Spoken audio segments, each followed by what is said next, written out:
Une fois qu'on épluche la base, comme ici, par exemple, bon, ça c'est malade en dessous, j'épluche, j'épluche encore.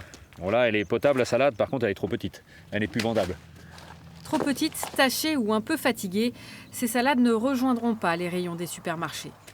Patrice Lamballe pourrait les laisser se décomposer sur place, mais il choisit de les récolter.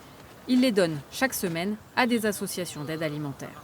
Sur 300, sur cette planche-là, il y a 1200 salades. 1200 salades, je vais en laisser 200-300, donc voilà, je préfère qu'elles soient données, ça fait moins mal au cœur quand on arrive dans la parcelle. Elles sont tout à fait comestibles, elles sont commercialisables, mais limites. Et si je prends celle-là, c'est les autres qui vont vieillir et qui vont devenir malades. Donc j'ai intérêt à prendre celles de la nouvelle série qui sont encore vraiment très jeunes, et puis mettre plutôt celle-là pour les restos du cœur. C'est une association, Solal, qui met en relation le producteur et l'aide alimentaire. Elle organise les dons, 300 tonnes en 2020 dans la région. Pour les bénévoles, c'est un gain de temps et d'argent. On récupère ici, si c'est 10 cajots de salade, sur le coup, ça peut paraître peu en fin de compte.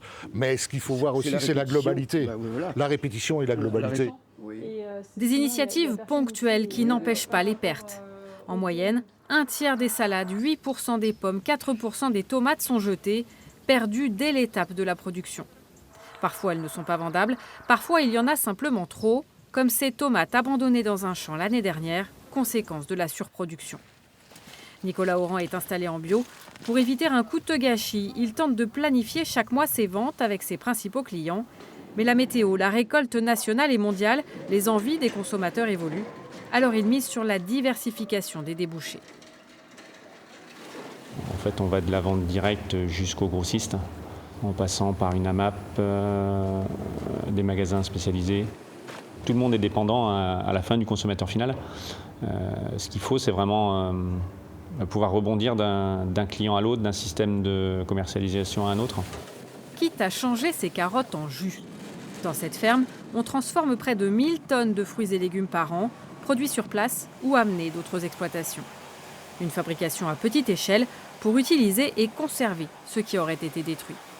Alors nous en perte, oui, on va dire quasiment zéro, puisque tout ce qui est justement écart de calibre, de forme, de tenue, d'aspect, tout simplement, nous on passe en transfo chez nous, ou en potage, ou en confiture, ou en jus. Voilà.